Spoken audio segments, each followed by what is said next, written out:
Residents feeling mixed emotions. Will these charges play out unlike last time when they were dropped, or will these former state and local officials finally be held accountable for their role in the water crisis?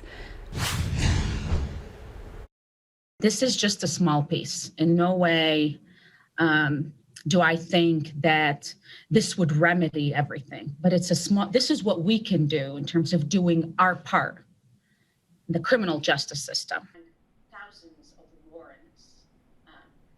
This is not about me. The woman behind the charges brought against former Governor Snyder and others in the Flint water crisis sits down with ABC 12 tonight. It has been 2 years since Solicitor General Fadwa Hammoud and her team took over the investigation. In a one-on-one interview you will only see on ABC 12, no question from our Ann Perrette was off the table.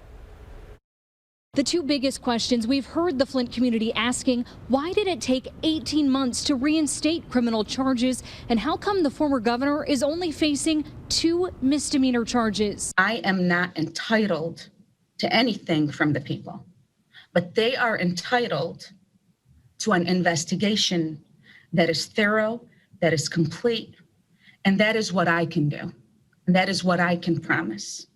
And I know that that's what we have done. I asked the Solicitor General if she can understand the disappointment the Flint community feels learning former Governor Rick Snyder, who they consider responsible for the city's water crisis, is facing the smallest potential penalty. I can never say that somebody, especially the citizens of Flint, don't have the right to feel what they're feeling about anything, because no one can comprehend what this community has went through. Hammoud says her team, which took over in 2019, worked countless hours, some 90-hour weeks, to examine every piece of evidence. That included executing a search warrant on her own office and on more than 600 electronic devices, as well as obtaining and reviewing more than 20 million plus documents. So before starting a grand jury, it was so important. We have one shot at this, and we are going to give it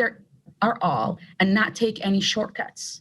And that's exactly what we did. Hammoud has long been a critic of the previous investigation that began in 2016. I asked if it served as a building block for her new team. We didn't take a previous investigation, put it in categories, and say, all right, these are the people we've identified, because we've identified different people.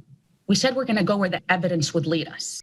And at the end of the day, a grand jury had to evaluate this evidence and found probable cause for the crimes that these defendants have been now arraigned on. In Flint, Ann Perrette, ABC 12 News.